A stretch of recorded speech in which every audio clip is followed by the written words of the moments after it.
Okay, I know by the title, you guys know this is going to be somewhat cringe, but I was relatively, by relatively I mean somewhat kind of impressed with the way that they covered the story, but they actually had some pretty good info, but I mean they were missing some stuff.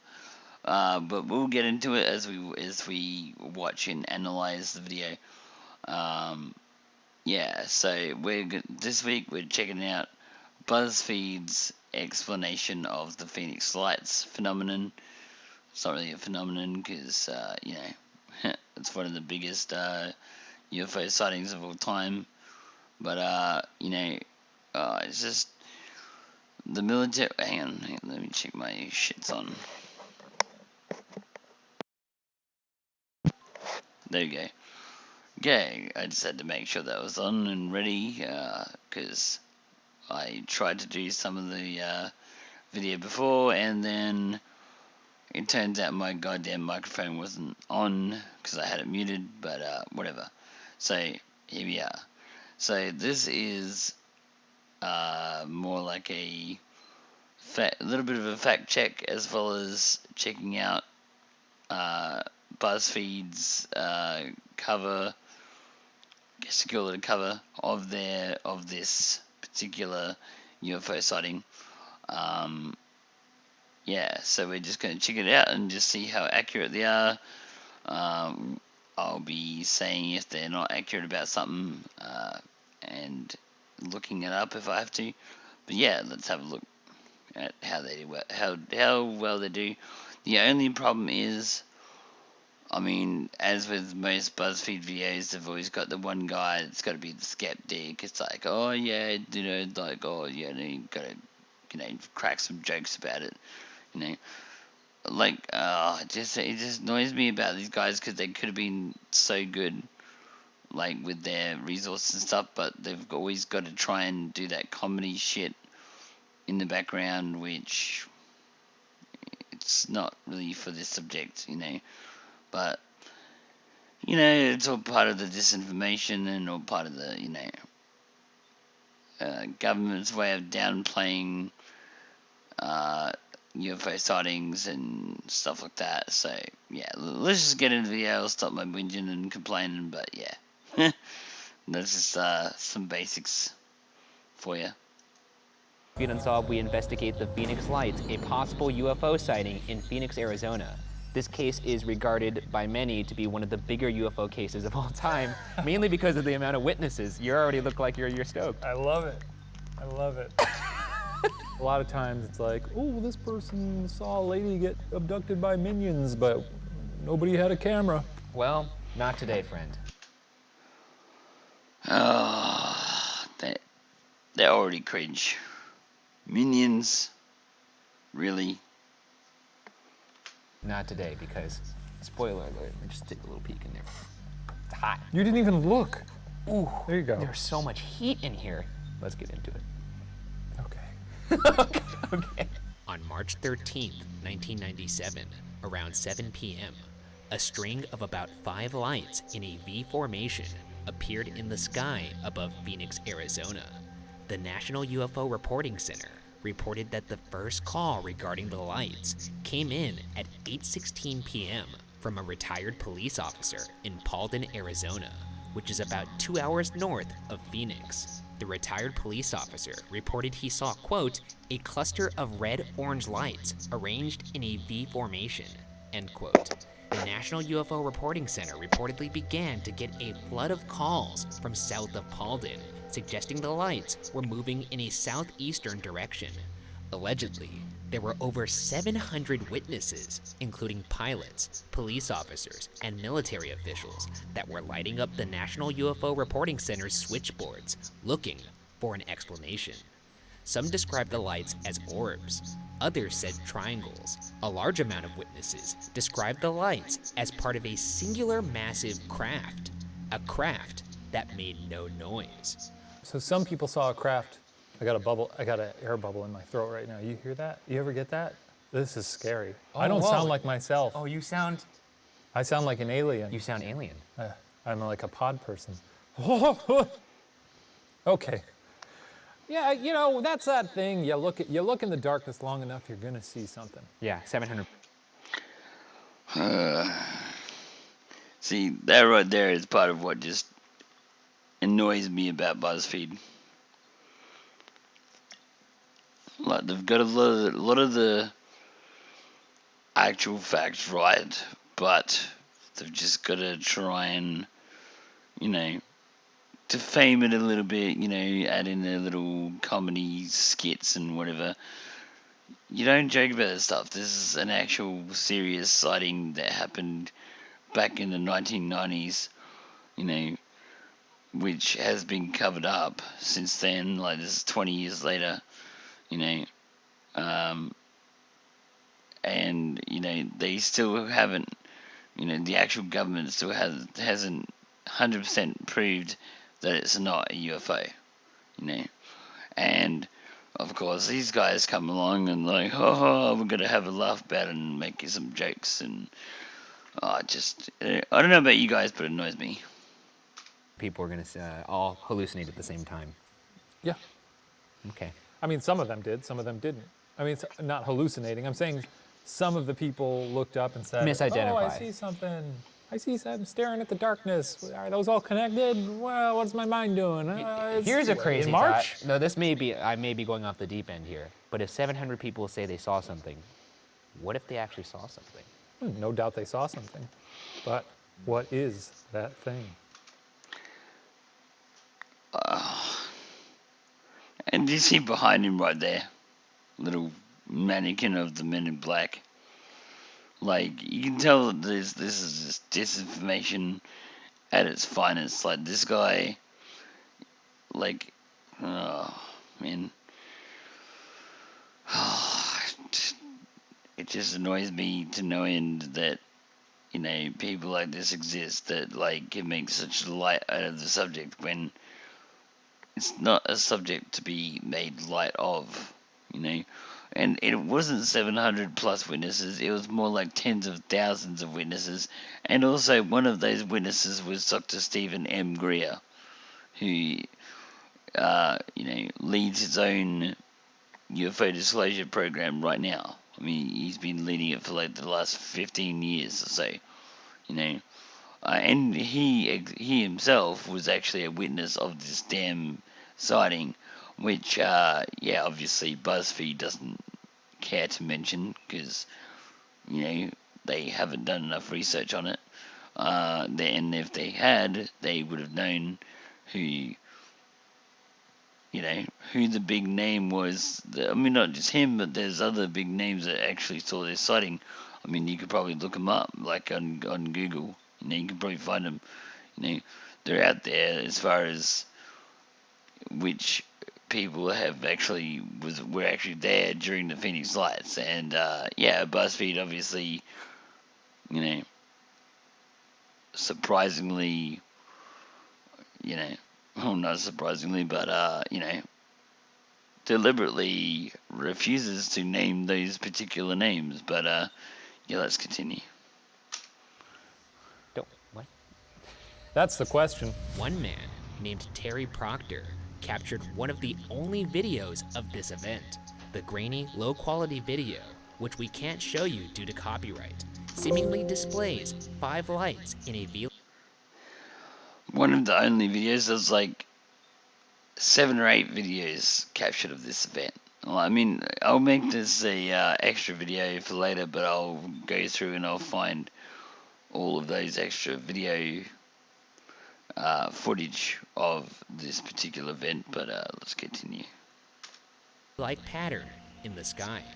Around 10 p.m., a second set of as many as 9 lights appeared in the sky, seemingly hovering in the same spot. Whether these lights are related to, or are in fact the same lights from the 7 p.m. sighting, is unclear. However, it's this set of lights that comprises most of eyewitness testimony, as it was later in the night after the buzz of the first sighting had people on alert. It seems not the usual MO for aliens, right? To sort of do a little appetizer. This is a weird case because there's a possibility that one was legit and one actually was something normal but was misidentified. So it confuses things. Curious. Or they were the same thing. I think either is just as likely. I think it's possible that aliens knew they were going to be seen or didn't know they were going to be seen. One of them fucked up, was asleep at the wheel, forgot to turn on the cloaking device or some crazy shit like that. It's just a button. And now he's fired and he's looking for work. His wife divorced him. His little alien kids don't have income to live off of. It's a really bad situation for that alien father. I don't think aliens have money. A laser printer technician named Dana Valentine witnessed the craft from his yard in Phoenix. Quote, "We could see the outline of a mass behind the lights, but you couldn't actually see the mass. It was more like a gray distortion of the night sky, wavy. I don't know exactly what it was, but I know it's not a technology the public has heard of before." End quote. Tim Lee, a management consultant, described the event saying, quote, "It was astonishing and a little frightening. It was so big and so strange. You couldn't actually see the object. All you could see was the outline, as though something was blotting out the stars. The lights looked like gas. There was a distortion on the surface. Also, the light didn't spill out or shine. I've never seen a light like that." End quote. According to a USA Today article from the time, air traffic controllers could not see the lights on radar, despite seeing them with their own eyes in the sky. That's pretty significant. Yeah. If they were planes, you would see them on the radar. Yeah. So it's not a plane. Unless it was stealth. We'll get into that later. Okay. Based off of reports, it appears that the mysterious spacecraft was enormous, made no sound, moved slowly, and on occasion would hover over an area. Phoenix physician Dr. Lynn Katay was a witness of these lights and states, quote, "It was a mile-wide formation of these orbs, and I caught them head-on turning into a V," end quote. Witness Sue Watson described the craft as, quote, "A shopping mall flying over my home. It had these lights in front, and then it was totally illuminated underneath, like a yellowish amber. It was a totally rounded boomerang shape," end quote. Videos of this second event show the string of 9 lights hovering in the sky. The lights illuminate off and on, randomly, over the course of a couple minutes, while floating in what could be described as a loose V-like formation. Other videos captured the events of March 13th, 1997, and according to a USA Today article, quote, "Computer analysis of the tapes puts the object at 6,000 feet long, or more than a mile," end quote. With these things, I tend to put it first on spooky military activity, more so than extraterrestrials. It just seems like a big gamble for extraterrestrials to just, I mean, if they're coming down at night in the first place, clearly, and they're trying to cloak themselves, well, great. Maybe hang outside, a few miles outside of town. I mean, really, it's not that much of a gamble. What's the gamble? They're clearly more advanced than us. What's gonna happen? Okay, we see them. We did see them. We're not gonna attack them. So pop on by around the afternoon. Because maybe Let's get some peepers on that ship. Maybe they saw us and they were like, not interested. Swipe right or left or whatever the fuck Twitter is. Well, not Twitter, Tinder. It just sounded like an 80-year-old man right there. Well, whatever, Twinder. Whatever Twinder is. Twinder. Yeah. I think maybe they came to check out resources. They didn't like what they saw, so they just left. While there are people who say the lights were part of one giant craft, there are others who believe the lights themselves were the crafts. A truck driver named Bill Griner's recollection of the event seems to suggest the latter. Griner said that his truck route took him within a mile of Luke Air Force Base. He states that he witnessed 2 orbs, one of which was floating over the Air Force Base. At that moment, 3 F-16s took off, after which the orb pursued one, but then shot up into the sky and disappeared. Quote, "Before this, if anybody had told me they saw a UFO, I would have said, yeah, and I believe in the Tooth Fairy. Now I've got a whole new view. I may be just a dumb truck driver, but I've seen something that don't belong here. I wish the government would just admit it. You know what it's like in this city right now? It's like having 50,000 people in a stadium watch a football game, and then having someone tell us we weren't there." End quote. Love this guy. Yeah, I love it. He's He's like, he realizes that the first thing a skeptic is going to say is, oh, it's a fucking truck driver. So Yeah. check that box. Yeah. I was gonna say, oh, that's a fucking truck driver. He got me dead to rights. And then he gave a solid analogy of people watching a sporting event and then having people go, hey, you didn't watch that. And he also gave the I was a skeptic until I saw this defense, which is great. It was a oh three, yeah, and I believe in the tooth fairy. Go fuck yourself. It was a three-pronged attack. That's pretty good. This guy is, he's a savant when it comes to rhetoric. Yeah. On May 6th, during a council meeting, City Councilwoman Frances Barwood asked City Manager Frank Fairbanks if there was going to be an investigation. Quote, I asked if anybody knew what this object was, and could we check into it. I was met by a whole bunch of stares, end quote. She claims that following the meeting, a city manager approached her and said, quote, you shouldn't have asked that question, end quote. Then, the Arizona Republic published a cartoon of City Councilwoman Barwood with a light switch on her forehead and a button on her jacket saying, quote, I love UFOs, end quote. Barwood continues, the mayor's office put signs on my picture in the hallway, and I found out afterwards they handed out business cards with my name on it that said, speak into the tinfoil, I will hear you, end quote. Despite being ridiculed, Barwood began Well, there you go. I guarantee there's going to be people out there that, whether they either work for the government or not, doesn't really matter. Any of those people that are out there that are against UFOs and against all this knowledge, they're going to come up to me pretty shortly, especially. I mean, this is just one extra video that this isn't even my main video for tonight that I'm uploading to you guys, so I'm just making this for the fun of it, just to do a little bit of fact checking on, guys over at Buzzfeed. I mean, you can clearly tell that they're reading off of a script. They're not really. I don't know how to put this. They're not really proper UFO researchers.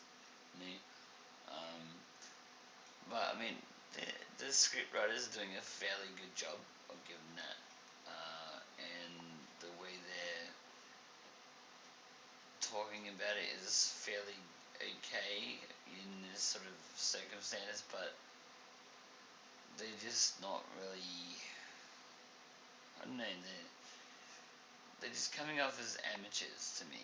I mean, you're talking to a guy that's like, I've done at least 16 years of UFO research, UFO and alien research. Seeing these guys do this, and with the amount of subscribers and stuff that they have, it blows my mind that they're able to get that much following and have this little piss poor examples of research.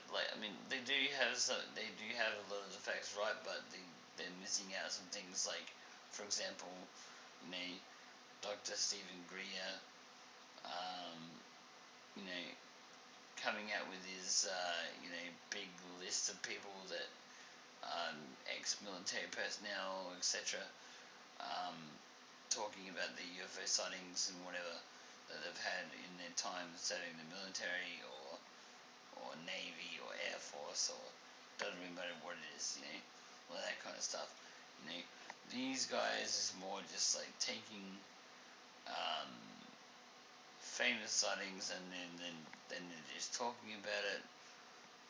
They do have some, like the witness facts and stuff like that. They're, pretty much spot on with that. I'll give them that. But just a guy that's got to be the skeptic and stuff who just, you don't need to joke about every single thing the Asian dude is saying. Well, that just kind of annoys me. I don't know about you guys, but yeah, it annoys me. Let's continue.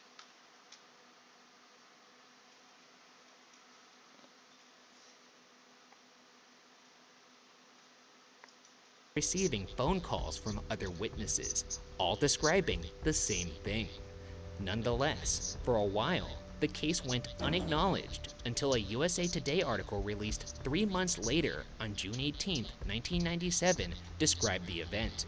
effectively bringing the story into the national spotlight. From the article, quote, on March 13th, hundreds of people reported an enormous object or objects in the night sky. It's the most confounding UFO report in 50 years. So far, there is no explanation, but the government is not investigating.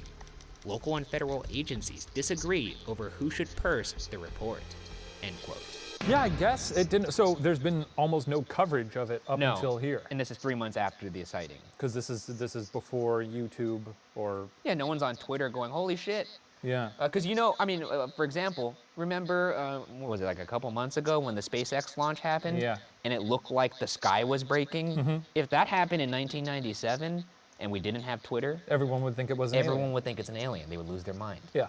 Of course, the government was, to their credit, able to give an explanation. They even announced that it was going to happen. They said this shit's good. It wasn't a covert operation. So in that case, I don't know if it's too similar, but the internet is a tool of knowledge, I suppose. In some ways. Yeah. Or it could be a means of destruction in the end of us. Yeah. We just hang in there, everybody. With the country hungry for answers, then Governor Simonton held a press conference where he claimed he knew who was responsible and brought out the accused. And now I'll ask Officer Stein and his colleagues to escort the accused into the room so that we may all look upon the guilty party. Don't get him too close to me, please. And it's here that this story gets interesting, because despite making a joke of the... Let me scroll back there a little bit. Okay, so,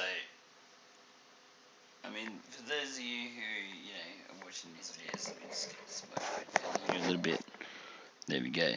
So for those of you who are watching these videos thinking, oh yeah, no, but how could there be people out there that make fun of this, this topic? Well, there you go, right there on the screen. Like, that makes me sick, man. Like, as a UFO researcher, just little scenes like this, like we've found the culprit of the Phoenix lights, and here he is, and it's just like some dude in a pathetic bloody alien outfit, like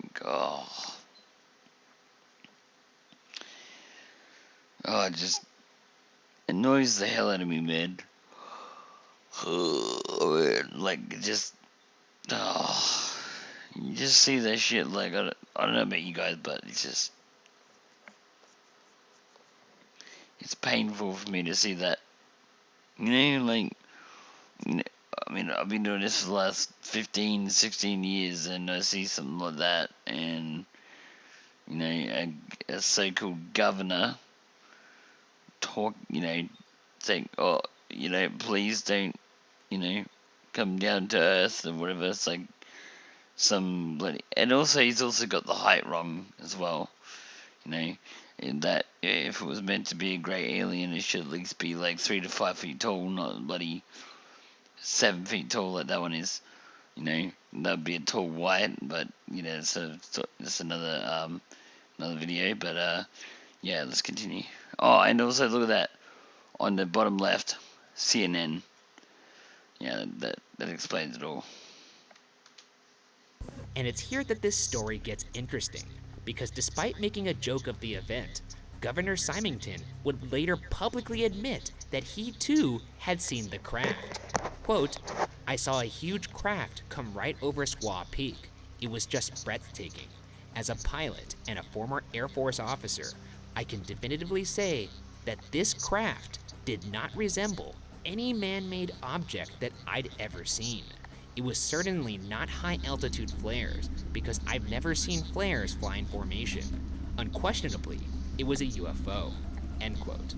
Another interesting fact from Governor Simonton was the fact that his office did inquire about the object, but they never received an answer.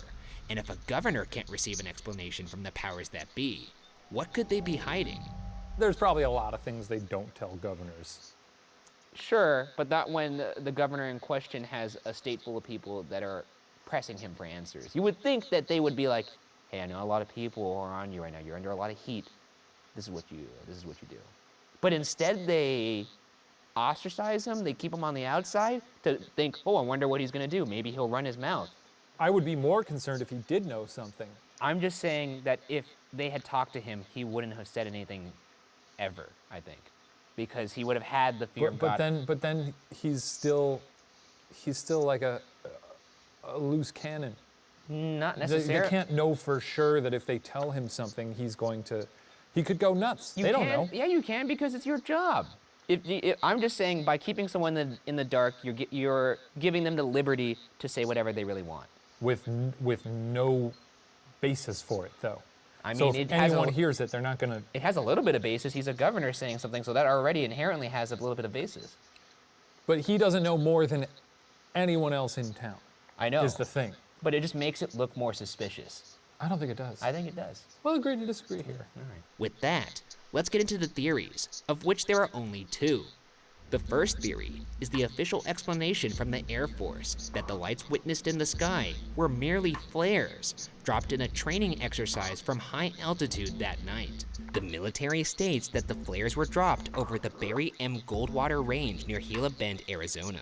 Though, it's worth noting that Tucson's Davis-Monthan Air Force Base, the base that allegedly carried out the training exercise, originally stated that it had no planes in the air at the time.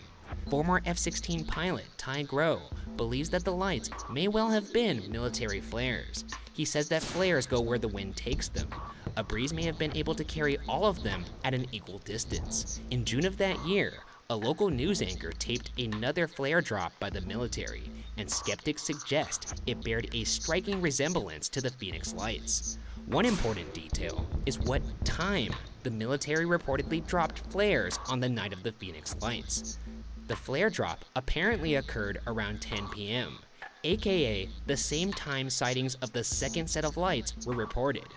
But while that possibly explains those lights, that still offers no explanation for the first set of lights that were seen nearly 3 hours earlier. One man, named Mitch Stanley, claims that during the time of the first sighting, he happened to be using a high-powered telescope capable of seeing 1,500 times more light than the human eye. When he looked at the first set of lights, he claims they were planes. While compelling, this story seems odd when you consider the fact that no planes were reported in the air during the time of the first sighting. And since it wasn't just one light, but rather 5 lights, it seems odd that there would be 5 unaccounted for planes flying in tight formation. My gut tells me it's just some shady military activity. Could have been flares, could have been stealths. You know, who knows? They've only given one explanation for the second set of lights, and even that explanation to me is shit, I would say. I think it's a shit This one's shit. I just think that the flares, even if you do buy the flares, sure, the first set of lights still unexplained, except for one dude with a telescope who's competing against 700 witnesses. And why the fuck is this guy with a telescope? He just happens to be using a telescope at the exact time of one of like the craziest events of all time. You gotta be honest, telescope people are weird. Yeah, I know. Because he's We actually don't want to be one of those. he's a favorite among skeptics. They're like, see, this guy was using a high-powered telescope with his mama, which he was. He was in the back. No, I don't doubt that that him and his mama were out with their telescope. I'm just saying telescope people, I mean, how much are they spending on these telescopes? They're gonna be out there every single night with a margarita, and like, well, let's see what I find. Oh, Yeah, that's true. Empty sky again. Whoa, wow, what a night. Well, that's been 8 hours. Guess I'll go to sleep because the sun's Margarita. I don't know about any of you guys, but you know, if you've ever had an urge to look through a telescope, and at the same time had an urge to have a margarita, you know, check a thumbs up in the comments and or on the channel, or not channel, video, I should say. But yeah, check a thumbs up and comment down below your margarita. If you know, you want to look through a telescope and have a margarita. There's a bit on the far-fetched side there, like, you know, assuming that this particular person would want to have a margarita while they're looking through a telescope. coming up. They're basically vampires. Then he says to his mom, "Good scoping." She goes, "Good scoping, son," and then they go back to bed. When are you going to move out? Which brings us to our next theory, that the lights were not flares, but actual UFOs, and perhaps proof of extraterrestrial life. On the 3rd-year anniversary of the lights, another flare demonstration was performed to attempt to mimic the lights, this time by the National Guard. But people remained unconvinced that this was what they witnessed 3 years earlier. The flares, quote, flickered and moved erratically, end quote, and not in the bizarre grouped fashion of the Pheonix lights. Jim Delatosa, a special effects expert, analyzed videos of the lights and said, quote, "I have no idea what they were," end quote. Him and his team detail the orbs as, quote, "a perfectly uniform light with no variation from one edge to the other and no glow." They have ruled out lasers, flares, holograms, and aircraft lights as sources, end quote. To gain further insight on this case, we sat down with ancient aliens expert Giorgio A. Tsoukalos. What do you think the plausibility of this event actually happening is? Well, we know it happened. This right here is why I decided to do this particular video first, as far as Buzzfeed, because I will give them respect for getting the man Giorgio A. Tsoukalos on the show himself. You know, I'll give him that. You know, that was the fact that I able to do that. Yeah, respect. So, Well, we do know what happened, Ryan. I agree. We don't know what it was. what it was, yes, correct. And what I think is fascinating is that something similar happened 7 years earlier in Belgium, which was also seen by thousands upon thousands of people, same triangular formation, and then also the individual lights. So I think it's fascinating. Have you seen anything that could maybe be an early version of what we saw in the Pheonix lights? Sure. What's interesting is that Alexander the Great, and also in some accounts of ancient Constantinople, there are references of giant flying shields. Giant shields that are glowing in the sky and just crossed, you know, over the lands. So when you have these accounts of ancient flying shields up in the sky that are witnessed by armies, you have to wonder, well, were they all drunk? were they all smoking? Or did they actually see something? Even if the lights were misidentified flares or planes, this still doesn't explain numerous witnesses describing a massive craft that the lights were attached to. Piggybacking off that, on March 14th, 1997, the morning after the Pheonix lights, an airman from Luke Air Force Base detailed a disturbing story from the day prior. He claimed that the base got a call from Prescott Valley Airport, quote, reporting an object that had a near miss with a small Cessna, end quote. He claimed this call came at, quote, approximately 8:32 p.m., that they encountered something over Phoenix, Arizona, end quote. As a result, the airman claims that Luke Air Force Base sent 2 F-15s to investigate. Upon their return to base, here's how the airman described the pilot of one of the F-15s. Quote, "The command pilot of this particular flight, I've never seen this man scared, and he was scared to death. He's not sure what it was. His statement was that they followed this aircraft. It went on a straight line course. He saw 5 distinct lights in a triangular pattern." How often would this happen where the military has stealth planes out that they don't tell Air Force bases about? It's possible. That seems wildly counterproductive to me. You don't want to be sending out a bunch of planes to investigate things when you could easily be like, oh yeah, that's one of ours. Yeah, I just feel like the military, you know, it's hard to pin down. Hard to pin down what they might do. I think I just made a good point. I mean, certainly a good point for you. After this revelation, the airman claimed the Air Force Base, quote, had a complete lockdown. All hell broke loose basically, and the facility was closed, end quote. Noteworthy is that this encounter occurred around 8:30 p.m. at the time of the first sighting, about an hour and a half before the military claims they dropped flares. In response, the Air Force has denied this encounter ever took place. Classic. I love that, yeah. Classic. Do you think they just have a dartboard that they throw whether or not they're going to deny? Just spin a wheel. Which we tell them this time. Yeah. I think it would be a fun job to be the person who makes up fake stories that the military leaks. Spin doctor. Oh, a spin doctor. Yeah. And then he spins his wheel. Oh, he spins a that wheel. has It's all topics very on it, and it has literal. topics on it. We're going with flares, unfortunately. And everyone in like the office who had flares in their pools, like, yeah! And they choke Alf a little bit more. It makes sense that the Air Force would deny this story, since denying interest in UFOs is something that the government has already done. In December 2017, it was found that the nation's Defense Department had used $22 million of their annual $600 billion budget for an advanced aerospace threat identification program. Defense Department officials admitted that for years, the program had been investigating unidentified flying objects. Here's a quote from a New York Times article on a 60-minute documentary on this topic, detailing documents provided in the documentary. Quote, documents that describe sightings of aircraft that seem to move at very high velocities with no visible signs of propulsion, or that hovered with no apparent means of lift, end quote. Why do you think the government approaches the topic of UFOs with such trepidation? Why do you think they're so against it?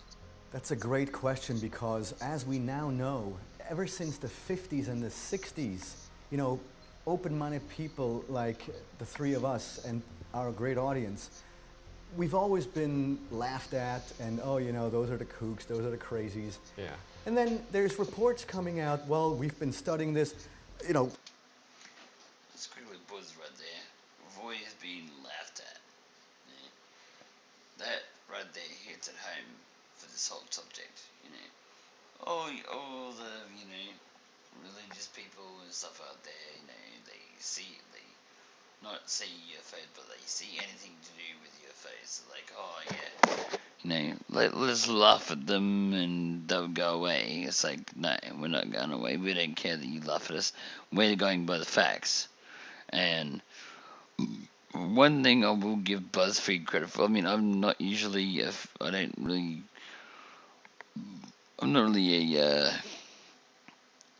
do you put it? Yeah, I'm not really a BuzzFeed fan, you know, I'm just recording this video just to show you guys their particular take on it, and on this particular sighting. I mean, they've got a few other videos and stuff which,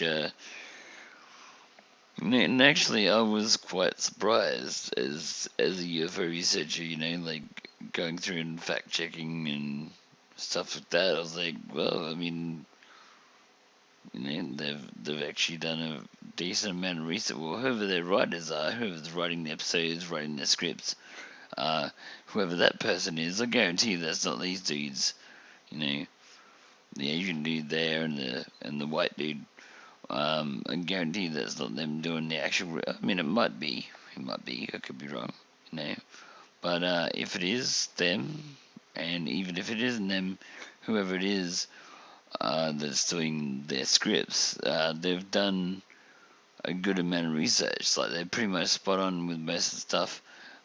They did forget to mention that Dr. Stephen Griner was one of the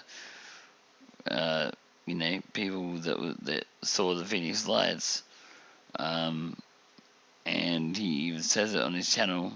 Well, not his channel, but like his you know, at some stage during his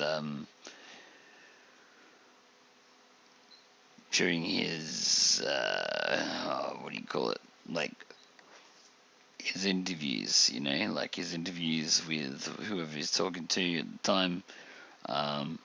Yeah, he was one of the people that saw the initial sighting at that time in Phoenix, Arizona, which you know, that'll be you know, part of a future video once I find that bit of footage, but I'll find it, don't worry about that. But yeah, I mean, I will admit, like, as much as I cringe about BuzzFeed, you know, a lot of their UFO stuff, they actually do a decent amount of research, and they've actually got a decent amount of it right, you know, which hey, you know, I'm definitely not complaining about correct facts, but some things they could have gone a little bit deeper about, as far as, on certain topics, but like when you really dig super deep on the topic, you'll understand why. But let's continue. And also, I will have to admit, the fact that they were able to get Giorgio A. Tsoukalos on their actual show in person and interview him, like, 100% respect for that. Like, yeah, that shit is fucking gold right there. 100% respect. BuzzFeed for getting Giorgio A. Tsoukalos on your show. Files and files with hundreds of thousands of documents worldwide, not just by the US government, but by governments from Brazil, England, all over the place, that ultimately this stuff has been investigated. And the fact that the Pentagon in December of 2017 released a statement saying, hey, we're investigating UFOs, that to me indicates that we've passed, or we are experiencing. Notice how the skeptic guy just grabbed his nose right there. He's just like, oh yeah, I'm just going to have to grab my nose real fast. I'm just like freaking out right now because I'm talking to Giorgio A. Tsoukalos. A paradigm shift, which is great. In the end, neither skeptics nor believers can concretely prove what happened that night. Despite hundreds of witnesses across an entire state, the world seems content to leave what transpired that night as a mystery. Perhaps one day we'll have an answer, but for now, the case remains unsolved. So there we go. That was the whole video. Notice how right at the end there, Shane, I think his name is, the other dude, the skeptic dude, grabs his nose as Giorgio is spitting some facts at him, and he's just like, oh man, I can't argue with you. And he doesn't say fucking shit. Yeah. I was waiting for it. So yeah, come on, you want to try and, like, say some of your, token skeptic kind of guy bullshit at Giorgio A. Tsoukalos. Giorgio would have just annihilated him on the spot. I mean, the dude is literally like real life Indiana Jones, but anyway, thanks for watching the video, and yeah, I think we're gonna end it there. Don't forget to like, comment, and subscribe. To see more videos. I'll probably do some more BuzzFeed analysis type videos in the future.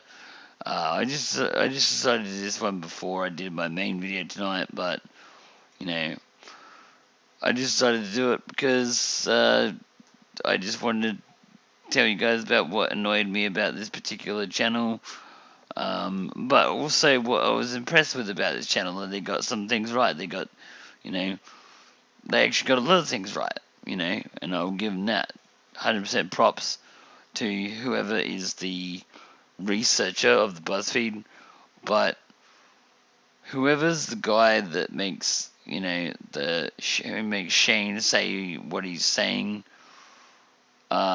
should be ashamed of himself, because they're not really living up to the proper standards of ufology. Like they're just being the typical, the typical defamer, the typical,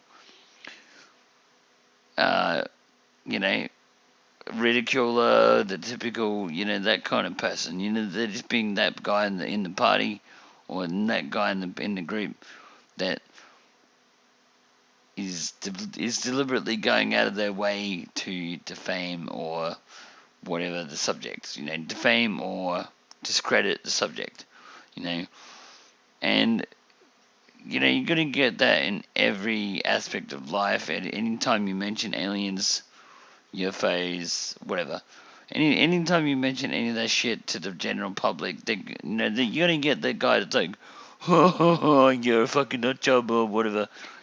Nah, fuck that guy. That fucking guy, whoever says that shit, Whoever's the defamer of your group has not done a single shred of goddamn research on this subject, and they should be goddamn ashamed of themselves. And yeah, they should just completely quit their life on researching this subject, because they're an absolute joke, and they deserve to not be a journalist or a researcher of any kind, really, if they cannot see the simple fact that we are not alone in the universe. I mean, it's mathematically impossible. But anyway, I'll leave it there. And yeah, I'll see you guys all in the. I'll see all of you in the next video.